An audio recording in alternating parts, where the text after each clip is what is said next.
Assalamu alaikum wa rahmatullahi wa barakatuh. Bismillahir Rahmanir Rahim. Alhamdulillahi Rabbil Alamin wa salatullahi wa salamuhu ala nabiyyina Muhammadin wa ala alihi wa sahbihi ajma'in wa ba'd. Ndugu zangu wapendwa Islam, karibuni kwa mara nyingine katika mwendelezo wa mada zetu mbalimbali kwa lengo la kuelimishana na kuzinduana katika dini yetu. Kuna jambo muhimu sana hapa, naomba unitegee sikio na kusudia kuzungumza kwa dakika chache insha Allah ili kunasihi umma. Kabla ya kuzungumza hili jambo ninalotaka kuzungumza, kuna story hapa nitawapa. Story ambayo huwa napenda kuisema katika sehemu mbalimbali. Wakati niko mdogo kulikuja uvumi wa popo bawa.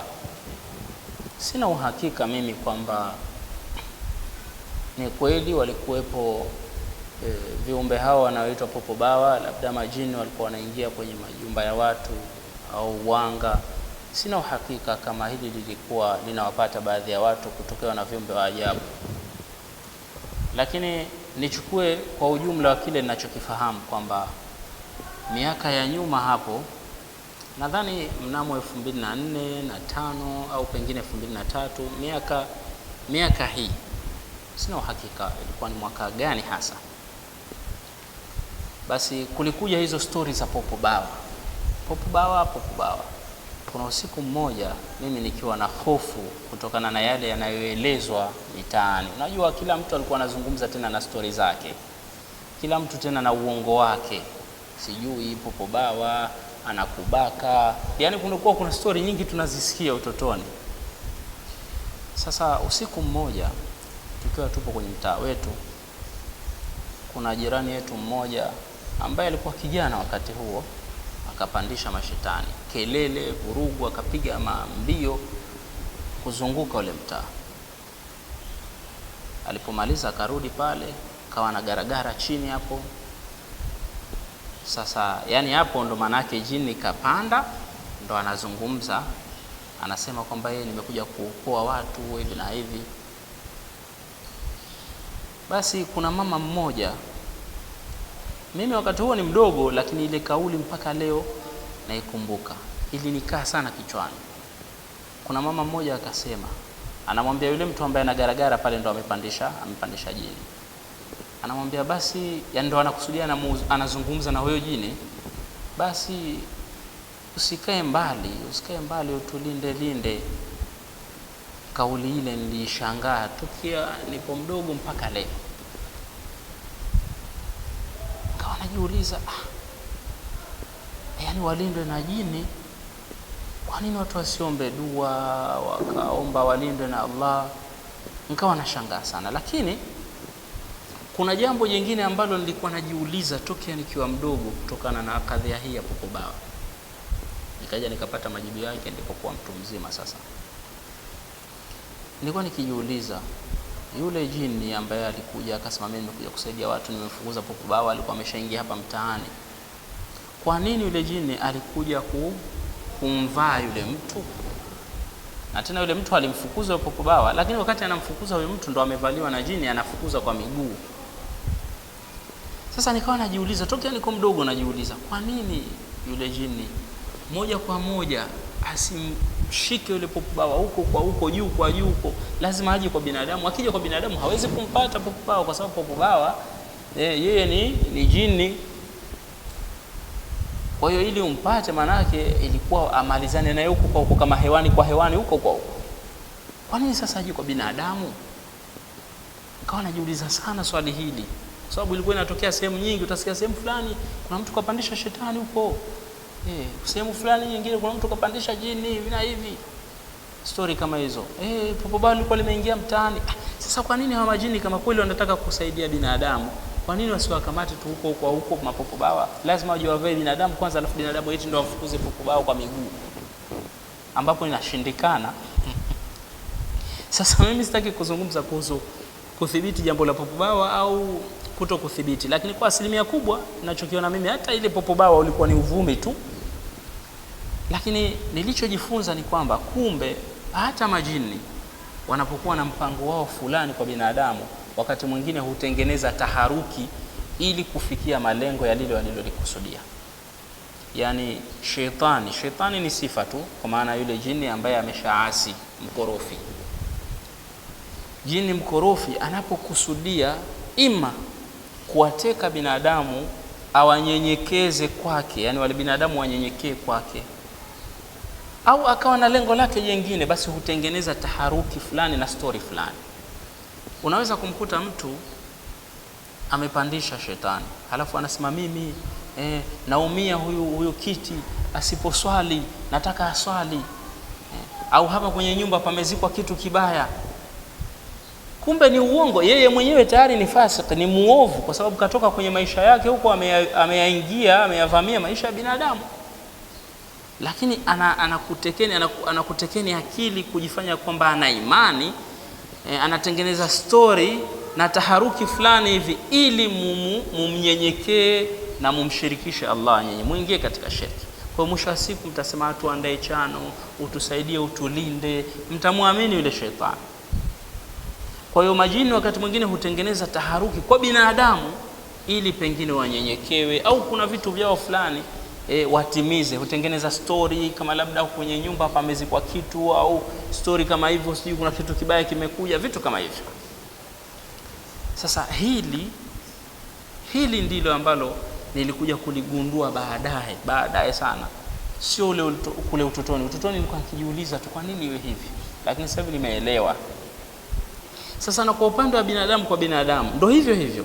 Kuna binadamu huja kuanzisha taharuki, story fulani, kadhia fulani, wanaifuma, wanaitengeneza kwa malengo fulani, yani wanatengeneza sasa uongo kwa malengo fulani. Na hili ndo ambalo linadhihiri kwenye hizi story za kupotea kwa nyeti, kwamba eti ukishikwa mabega nyeti zinapotea. Huu uongo huu ambao umetungwa na watu, kwa asilimia kubwa ya muonekano, kinachoonekana kwa dhahiri, kwa asilimia kubwa huenda kuna watu wana mpango fulani wameupanga ili wautimize huo mpango, basi watumie story kama hizo, watengeneze taharuki katika jamii.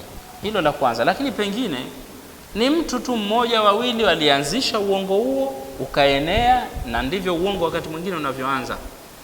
Anaanzisha mtu mmoja wawili, pengine basi tu hawana malengo yote, basi tu ni watu waongo wanaanzisha. Nasaha zangu kwa Waislamu ni kwamba sisi Waislamu tusiwe kama makafiri. Sisi Waislamu ni watu ambao tumestaarabika kwa ule Uislamu wetu. Yani vile kuwa Muislamu, kupata ile neema ya Uislamu, basi peke yake umeshapata ustaarabu. Na kwa hivyo kufikiri kwako kuwe tofauti basi na yule asiyekuwa Muislamu. Matendo yako, namna yako ya kuamiliana na watu iwe tofauti na yule ambaye hajapata neema ya Uislamu. Isiwe wewe na asiyekuwa Muislamu huna tofauti. Itakuwa ni huzuni kubwa sana. Sisi ni tofauti, sisi Waislamu na wasiokuwa Waislamu tofauti bwana, na tofauti ionekane. Sasa ni Muislamu gani wewe ambaye unaletewa tu habari kijuujuu, unaichukua habari bila ya kuichunguza, bila ya kuitafiti, unaanza kuingia kwenye maitikadi mabovu ya uongo, unawadhulumu mpaka watu, unaua mpaka watu? Ina maana hujastaarabika bado hujakubali kufuata ule Uislamu kweli kweli, hasa kimatendo. Kwa hiyo hizi habari za kwamba sijui ukishikwa mabega nyeti zinapotea ni habari za uongo, na Muislamu ajiepushe kueneza habari kama hizi, kwa sababu kuna watu tayari wameshadhulumiwa. Hapa Zanzibar, Pemba, kuna mtu ameshauliwa maskini bila ya hatia, kasingiziwa tu amemshika mtu bega. Aliyeshikwa bega bado vifaa vyake anavyo mpaka sasa, na yule aliyesingiziwa kwamba kamshika mtu bega ameshaondolewa. Watu wamemuua kwa dhulma, tena watu wenyewe ni Pemba. Kwa asilimia kubwa watu, kuna uwezekano mkubwa wa kwamba Waislamu ni wote, kama si wote basi asilimia kubwa ni Waislamu. Kwa hiyo tuache kueneza uvumi huu, yani hata masihara tu tusifanye, kwa sababu ukifanya masihara unatoa nguvu, yani unaupa nguvu huu uvumi, huu uongo unaupa nguvu, unazidi kuenea. Watu wanadhulumiwa hivi sasa. Allah tupe salama tu, lakini unaweza mara moja ukamshika mtu kwa bahati mbaya bega, watu wakakunadia, kanishika bega. Hupewi hata dakika mbili za kujieleza, unapigwa, unadhulumiwa, unauliwa, unaumizwa. Watu wameshaumizwa, watu wameshauliwa bila ya hatia kwa sababu ya uongo ambao baadhi ya watu wameutengeneza kwenye jamii, na wengine wamefanya ndo sehemu ya maslahi yao. Kwa maana kuna kundi tu linajitengeneza, anatoka mmoja katika lile kundi, anakuja anasema tu huyu bwana kanishika mabega, nyeti zangu zimepotea, unavamiwa, unanyang'anywa vitu vyako. Ni kundi lililojitengeneza kabisa. Kuna makundi yanajitengeneza, wanakuja wanakuletea vurugu, kama watu 7-8 wanakuletea vurugu, wanakunyang'anya vitu vyako. Kwa hiyo na uwezi weshapata njia, upenyo hapo hapo wa kutekeleza uhalifu wao. Watu washirikina na wababaishaji, matapeli, nao washaingia kwenye mlango huo huo wa kuwatapeli watu. Sijui wengine wafundishe sijui hii, sijui kuchukua jivu, sijui na hivi, nyeti zako zinarudi, sijui na nini, sijui na nini. Karibuni utaanza kusikia watu menarudisha nyeti, njoo kila aliyeguswa na nyeti yake hivi na hivi. Yaani imekuwa jamii hii ni ajabu sana. Sasa linalosikitisha ni kwamba Waislamu kuona kwamba wanalishabikia na kulishadidia jambo hili. Hapa Zanzibar kuna kipindi watu walivumisha uongo eti kuna mtu hana kichwa anatembea usiku. Tena ikavuma mpaka kwenye mitandao ya kijamii, watu wakawa usiku wanaogopa kutembea kwenye baadhi ya maeneo mengi. Ulivumishwa uvumi huo kwamba sijui kuna mtu hana kichwa, sijui ana vichwa viwili. Tena watu wazima kabisa wengi wakaamini, wakatishika. Ajabu sana. Mpaka sasa hivi ukihoji au ukitafuta ni nani ambaye nyeti zake hazipo, hupati. Yaani hakuna mtu hata mmoja Tanzania mpaka sasa hivi ambaye hana nyeti zake. Hakuna. Wote waongo, wote wale waliodai kwamba nimeshikwa nyeti zangu zimepotea, waongo wote wale, kuanzia hao waliokamatwa na waliokuwa hawajakamatwa, hakuna hata mmoja ambaye sehemu zake za siri hazipo. Yaani ni uongo ambao umetengenezwa, na kuna mijitu mijinga inapenda kushadidia uongo. Sasa hili Waislamu sisi tuliepuke. Na umefika wakati mpaka watu wanaondosha ile tawakkul kwa Allah Subhanahu wa Ta'ala.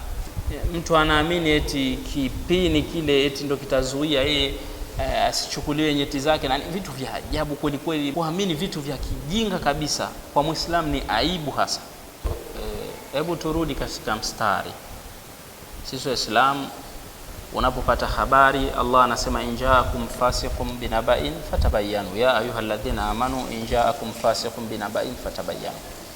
Jitu ovu likikujeni na habari, kwanza ichunguzeni ile habari. Bali hata habari inayotoka kwa mtu wa kawaida tu, kwanza itathmini, itafiti ile habari. Usianze tu kueneza na kutapakaza habari